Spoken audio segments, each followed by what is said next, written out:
Écoutez, déjà, la pêche française, c'est 80%, c'est de la pêche artisanale avec des navires de moins de 12 mètres. Au niveau européen, on est à peu près au même niveau.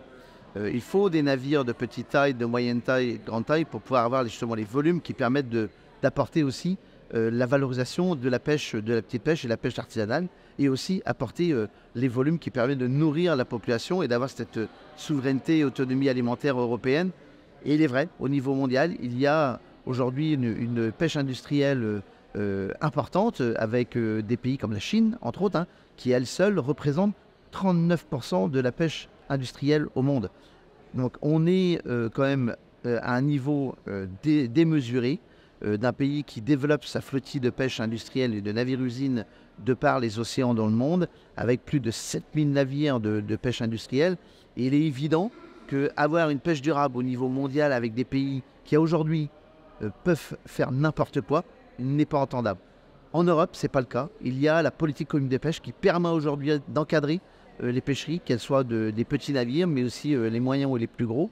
Et donc, qui fait qu'on régule, on gère et surtout avoir des résultats. Et on est passé de 7% des stocks au rendement maximum durable. Vous allez pêcher les intérêts, vous ne touchez pas au capital, à près de 60% à aujourd'hui, en l'espace de 20 ans. Donc, la ressource va mieux.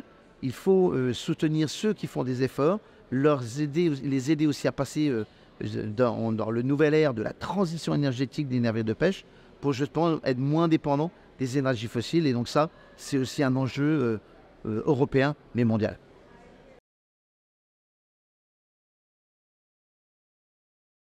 L'événement ici aujourd'hui à Monaco, je suis fier d'être ici auprès justement du prince de Monaco. Je crois que c'est important qu'il porte ce genre de message. Il est quelqu'un qui est écouté de par le monde, mais il faut aussi venir, non pas dire qu'il n'y a que des mauvaises choses, il y a des choses bien qui se font.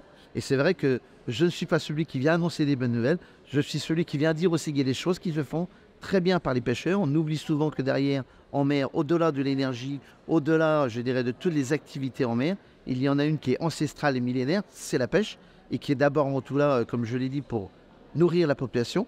Et dans ces temps difficiles de la géopolitique mondiale, où nous sommes dans des tourmentes aussi à terre, il est important que derrière les terriens que nous sommes, prenons en compte que nos actions individuelles et collectives doivent contribuer à nourrir la mer et non pas lui pourrir la vie avec la pollution terrestre.